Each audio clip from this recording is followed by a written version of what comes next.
Assalamualaikum warahmatullahi wabarakatuh. Bismillahirrahmanirrahim. Alhamdulillahirabbil alamin wa bihi nasta'in ala umuri dunya waddin wassalatu wassalamu ala Rasulillah wa ala alihi wa ashabihi wa mawala amma ba'du.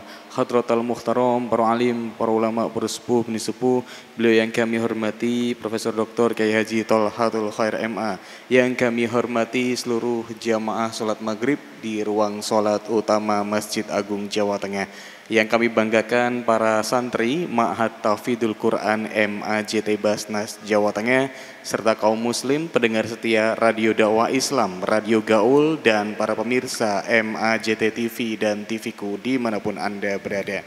Alhamdulillahirabbil alamin, pengajian pada malam hari ini yakni kajian kitab tafsir Al-Quran, kitab Al-Munir. Insyaallah tema pada malam hari ini akan membahas tentang surat As-Saff. Untuk itu bagi para jamaah dan juga para santri yang nanti ingin bertanya bisa langsung ditanyakan kepada beliau yang terhormat Profesor Dr. Kiai Haji Tholhatul Khair MA.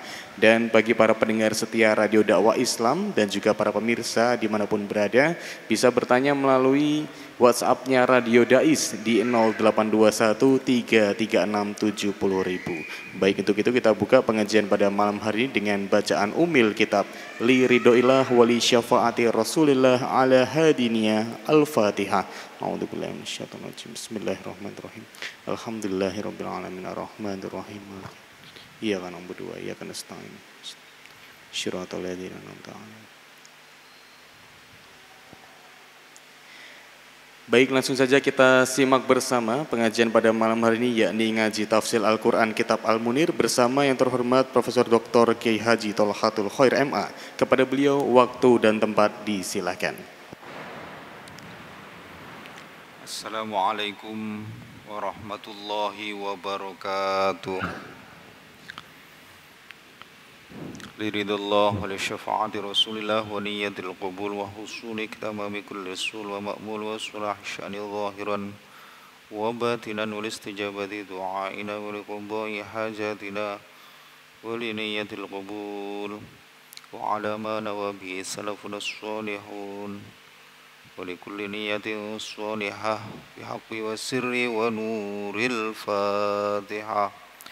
أعوذ بالله من الشيطان الرجيم بسم الله الرحمن الرحيم الحمد لله رب العالمين الرحمن الرحيم مالك يوم الدين إياك نعبد وإياك نستعين اهدنا الصراط المستقيم صراط الذين أنعمت عليهم غير المغضوب عليهم ولا الضالين آمين رب اغفر لي ولوالدي وللمؤمنين والمؤمنات آمين. Hadirin yang dan juga pemirsa dan pendengar yang selalu dalam karunia lindungan dan kasih sayang Allah, kita lanjutkan pengajian pada malam hari ini kitab At-Tafsir Al-Munir yang insya Allah akan membahas tentang surah As-Saff, ya. Saff itu artinya barisan. Surat ini diturunkan di kota Madinah, jumlahnya ada 14 ayat. Sebagaimana surat-surat Madaniyah yang lain yang diturunkan di Madinah biasanya membahas tentang hukum-hukum secara rinci, yang tidak lagi membahas tentang i'tiqad tauhid misalnya atau akhlak. Semoga Allah memberi kekuatan kepada kita untuk memahami dan juga mengamalkan dalam kehidupan sehari-hari. Amin. Amin. Allahumma amin. أعوذ بالله من الشيطان الرجيم بسم الله الرحمن الرحيم سبح لله ما في السماوات وما في الأرض وهو العزيز الحكيم يا أيها الذين آمنوا لم تقولون ما لا تفعلون كبر مقتا عند الله أن تقولوا ما لا تفعلون Innallaha yuhibbul ladzina yuqatiluna fi sabilihi alladzina yuqatiluna fi sabilihi saffan ka'annahum bunyanun marsus. Shadaqallahul azim. Jadi ayat ini atau surat ini diawali dengan sabbahalillahi ma fis samawati wa ma fil ardh.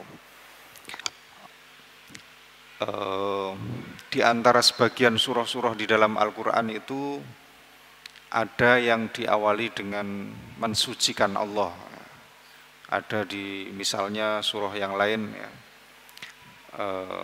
subhanalladzi asra ya, atau sabbihisma rabbikal a'la, atau sabbahalillahi ma fis samawati wa ma fil ardi wa huwal azizul hakim, sabbahalillahi ma fis samawati wa ma fil ardil malikil qudusil azizil hakim, dan seterusnya. Itu banyak.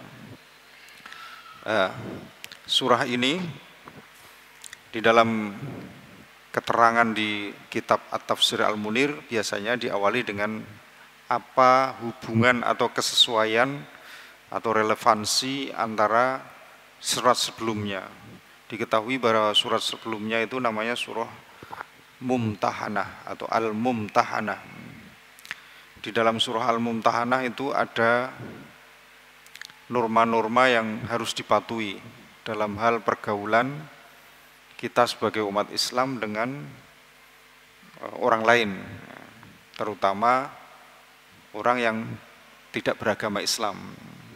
Di situ disampaikan bahwa kalau orang itu tidak berbuat jahat, misalnya dalam bentuk memerangi atau melawan atau mengusir kita, maka kita boleh mualah. Mualah itu berteman, ya, berbuat adil. Kalau dia memberi kita, ya seadilnya kita membalas memberi dia, begitu. Dan berbuat baik kepadanya selama tidak berbuat yang tidak baik kepada kita.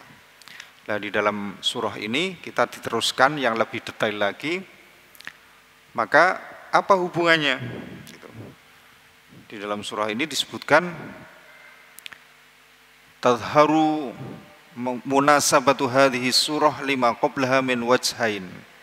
Jelas nampak hubungan antara surat ini dengan surah sebelumnya dalam dua hal, dalam dua bentuk. Yang pertama, nahat as-surah as-sabiqah fi matla'iha wa fi athnaiha wa khitamiha amwalatil kuffari min dunil mu'minin.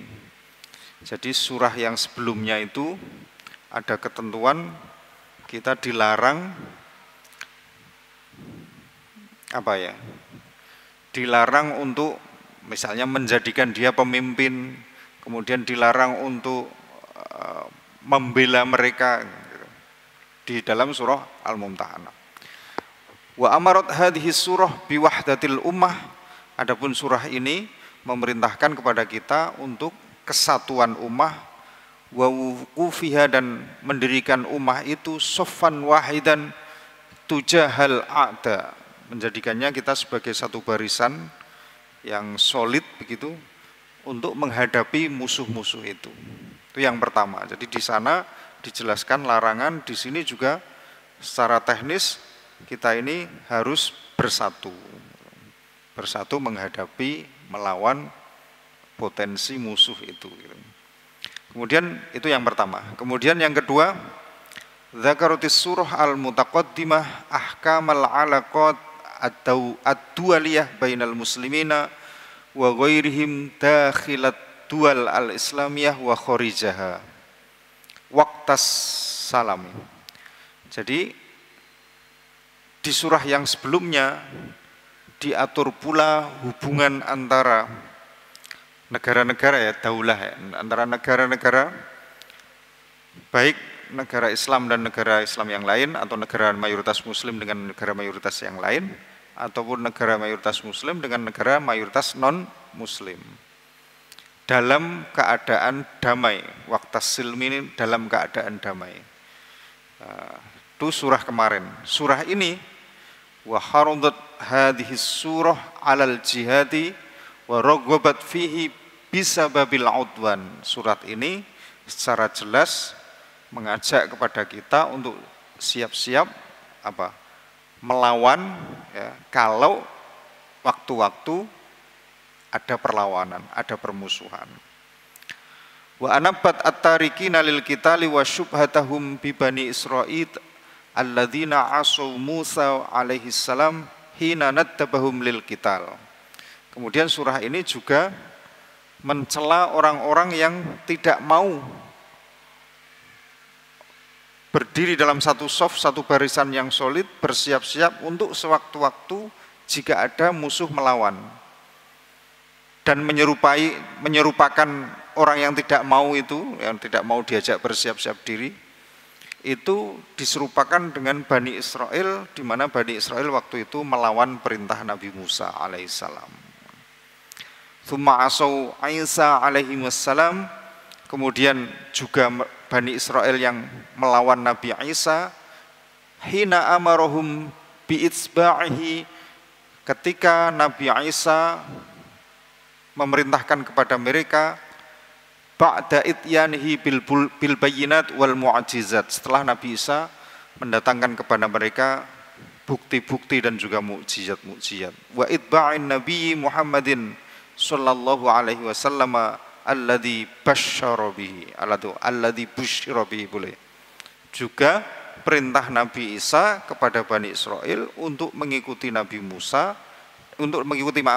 Muhammad ketika Nabi Muhammad sudah didatangkan beritanya bahwa suatu saat akan lahir Nabi bernama Ahmad.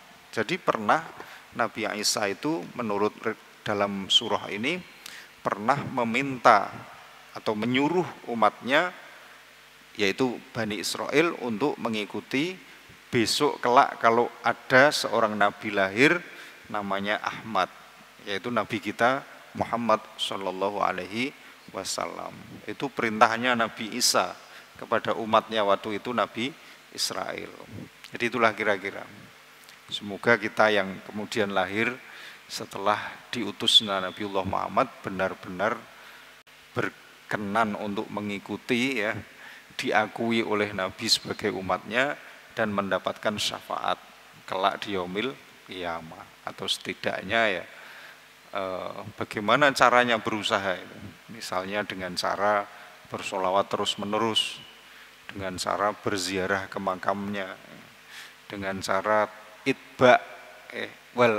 tidak mengikuti sunnahnya. Maulaya salli wa sallim daiman abada ala habibika khairil khalqi kullihim. Maulaya sallim daiman abada ala habibika khairil khalqi kullihim.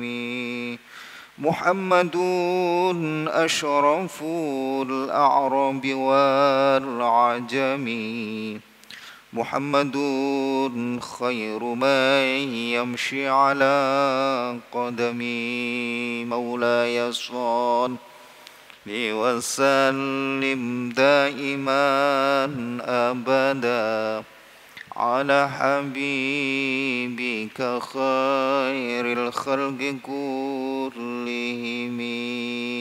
Muhammadun basibul ma'rufi jami'uhu,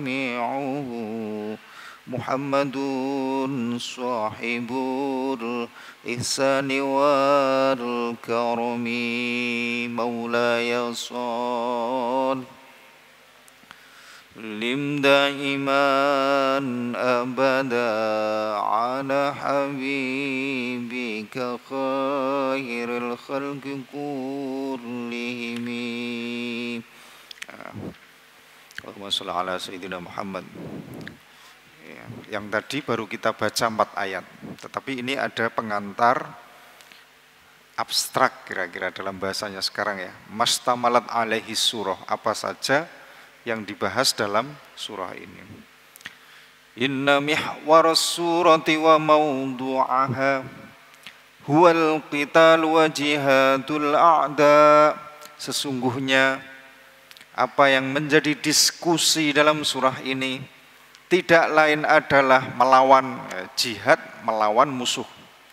Wa tadhiyah, lan berkorban fi sabilillahi ta'ala, wa bayanu thawabil mujahidin al-'azim, dan menerangkan pahala orang-orang yang jihad yang sangat besar pahalanya. Wa dzalika minal ahkamis syariah allati ta'ni bihi as-surah al-madaniyah adah. Nah, ini maksudnya biasanya surah madaniyah memang berbicara tentang hal itu.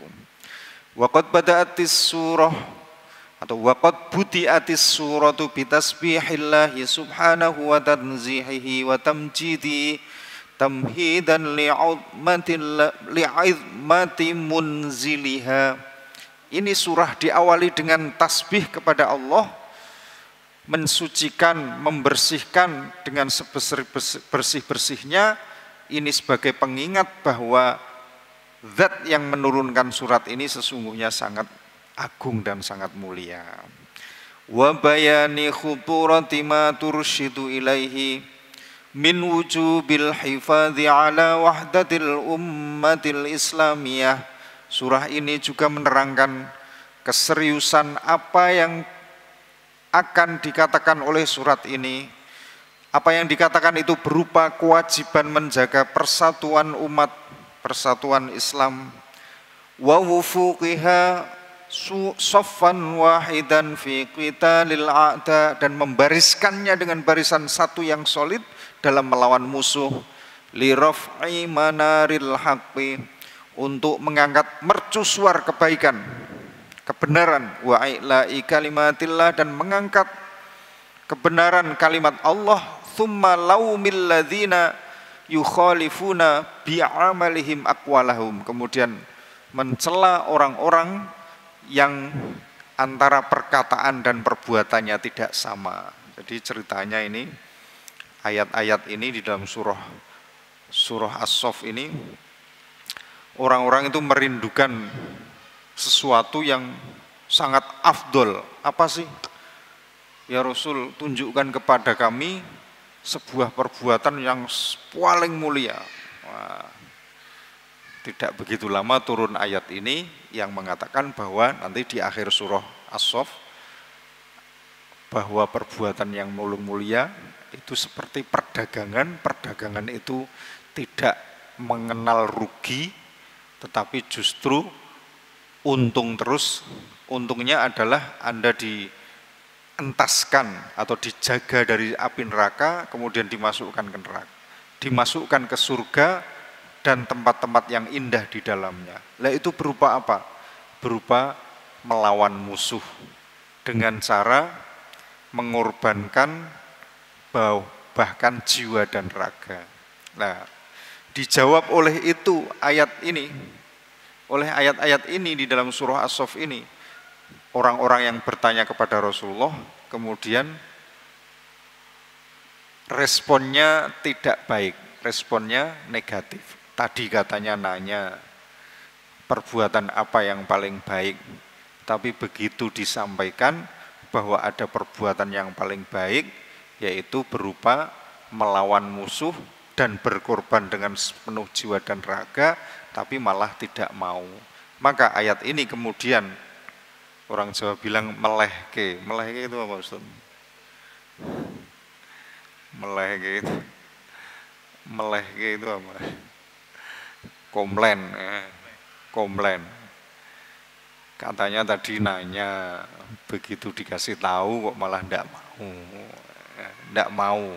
Begitu dikasih tahu malah ndak mau. Bertanya kok gitu. Kira-kira itu orang Jawa bilang melehke. Ya. Bahasa kromo inggilnya komplain.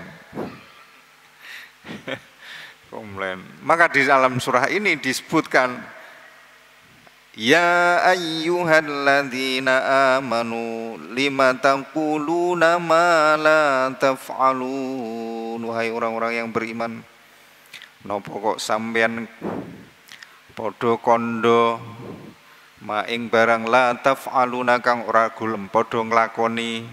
Kabura gede banget apane maktan bendune. Bendu itu kemarahan. Indallahi sanging ngarsanipun Gusti Allah. Antakulu lamun yentoh padha kandha sira ma ing barang la taf'aluna kang ora padha agawe sira kabeh ing ma. Innallaha astune Gusti Allah iku yuhibbu remen sapa Allah alladzina ing wong yuqatiluna kang gelem nglawan musuh fi sabilihi ing dalem dalanipun Gusti Allah saffan kelawan baris ka'annahum bunyanum marsus, kaya dene bangunan sing ora ana selane, sing ora iso disela-selani, sing rapet kokoh. Itu bunyanum marsus, antara satu dengan satu yang lain itu saling berjalin berkelindan. Ini bangunan yang kokoh gitu. Kalau kita bangun dinding begitu, antara air, semen, pasir, bata menyatu menjadi satu, di melting dulu begitu. Itu bangunan yang kokoh. Nah, kalau tidak menyatu, besi sama semennya growong-growong, bahasa Jawane bilang growong-growong. Ki bahasa Jerman yo gini. Growong-growong. Itu maka sangat rapuh begitu. Tapi kalau barisan kayak barisannya orang sholat yang rapat, barisannya orang sedang demonstrasi yang rapat begini, sulit dicerai-beraikan begitu. Nah, kalau anak muda bilang cinta bisa menyatukan segalanya katanya, tenan ora. Jadi ada orang lupa bikin adonan semen kok nggak pakai air, apa bisa menyatu itu katanya. Tukangnya jawab, enggak apa-apa, karena cinta bisa menyatukan segalanya.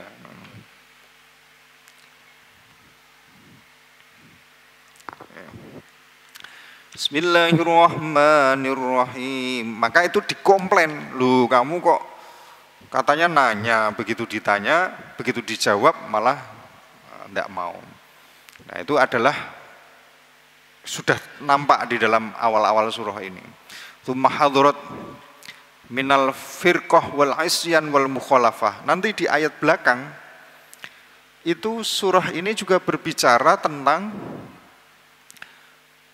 perlawanan atau kedurhakaan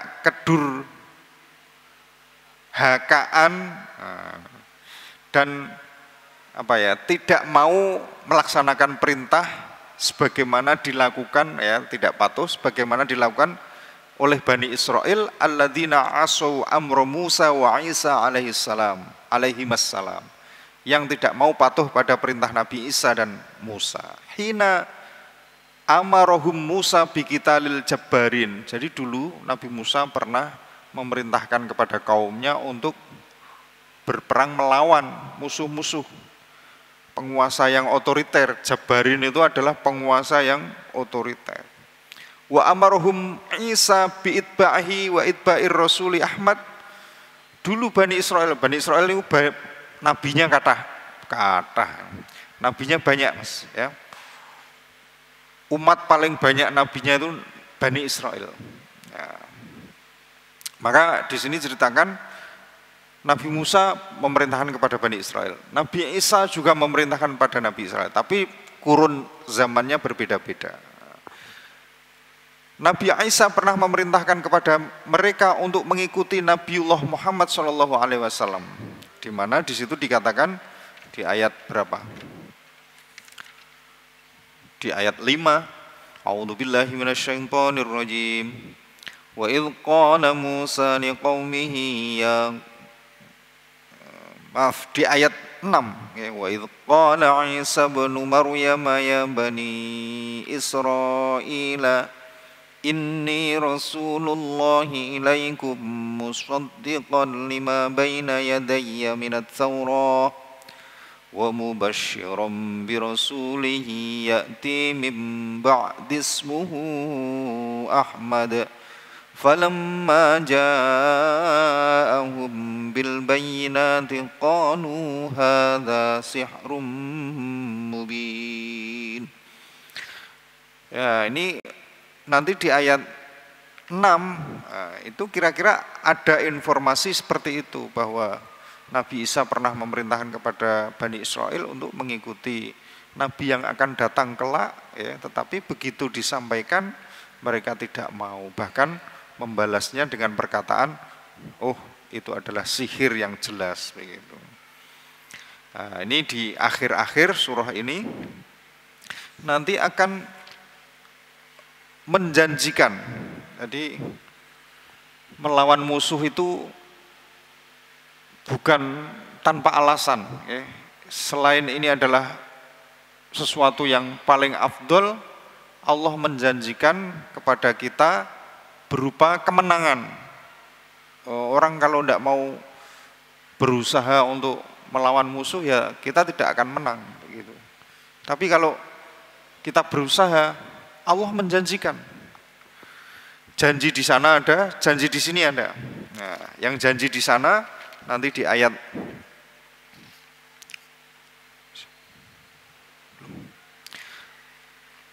yang janji di sana, ya, nanti itu Allah menjanjikan kepada kita, yaghfir lakum dzunubakum wa yudkhilakum jannatin tajri min tahtihal anhar wa masakin thayyibatan fi jannati adn dzalikal fawzul azim.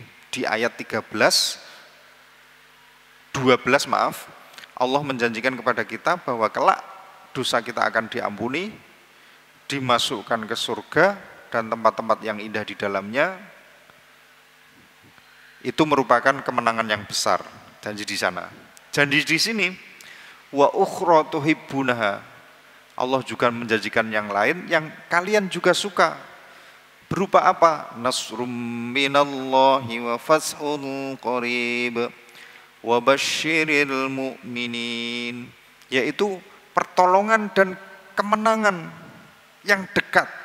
Nah, ini adalah janji Allah kepada kita. Jadi memang umat Islam ini diperintah oleh Allah mengikutinya, ya. Salah satu yang harus diikuti adalah perintah yang berat ini. Tidak sembarang orang bisa berkorban jiwa dan raga. Biasanya itu, ya, kalau sudah urusan harta, maka di sini itu wa tujahiduna fi sabilillahi bi amwalikum wa anfusikum. Amwal dulu baru anfus. Jadi kita kalau berkorban itu diminta berkorbannya itu adalah harta dulu. Nanti yang terakhir kalau kira-kira serius musuhnya lebih besar, maka termasuk jiwa dan raga kita begitu.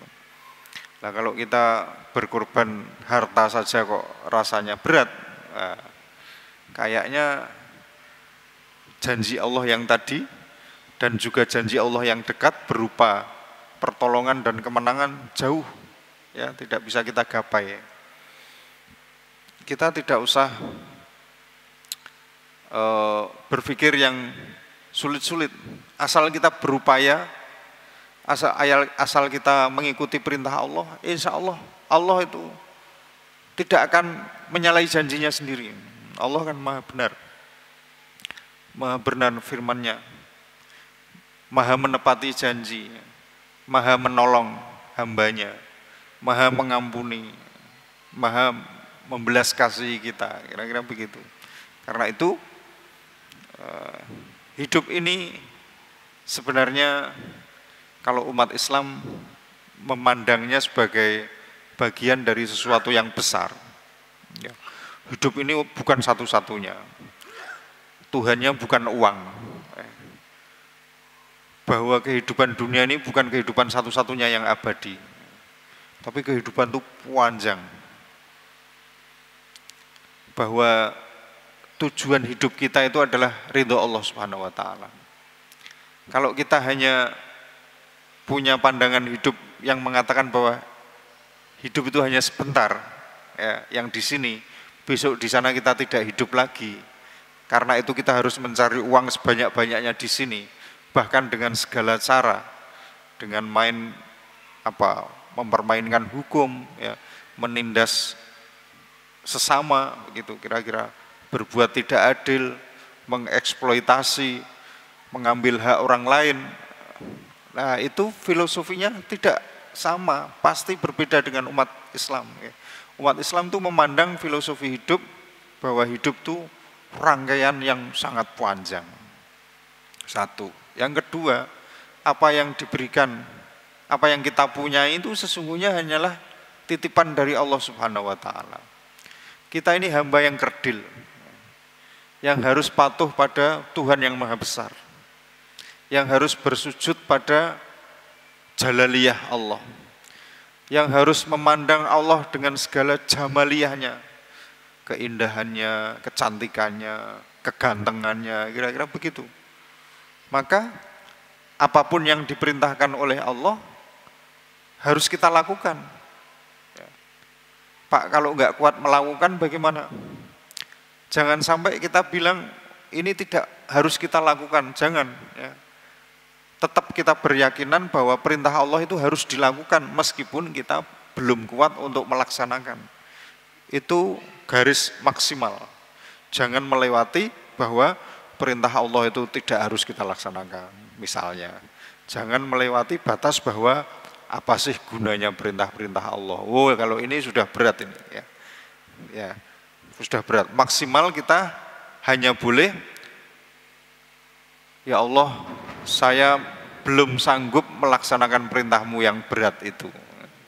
Saya tahu bahwa perintahmu adalah yang baik, bahwa tidak ada yang sia-sia dalam syariatmu, bahwa semua berbuah manis, ya, bahwa kalau mengikutimu maka hidup kami ini akan bahagia selamanya. Tapi maaf, kira-kira begitu ya. Tapi maaf, maafkan kami ya Allah, ampuni kami ya Allah. Kami hamba yang dhaif, yang belum sanggup melaksanakan perintah yang baik itu darimu. Itu maksimal. Jangan sampai, ya Allah, apa sih gunanya perintahmu? Jangan sampai, oh ini sudah melampaui batas ini, ya sudah melampaui batas. Begitu. Karena itu termasuk dalam pembahasan surah As-Saff ini, yang artinya barisan ini, meskipun berat, kita harus meyakininya sesuatu yang benar dan sesuatu yang baik. Itu kemudian kita merasa bahwa diri kita adalah hamba yang dhaif, begitu.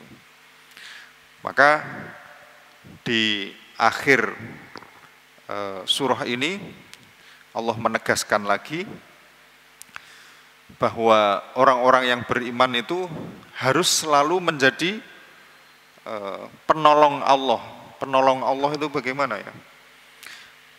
Nah, ini disebutkan, ya ayyuhalladzina amanu kunu ansarallahi kama qala Isa ibn Maryam lil hawariyyin man ansari ilallah. Penolong Allah itu maksudnya ya melaksanakan perintah-perintah Allah, membela agama Allah kalau agama itu dihina, gitu ya.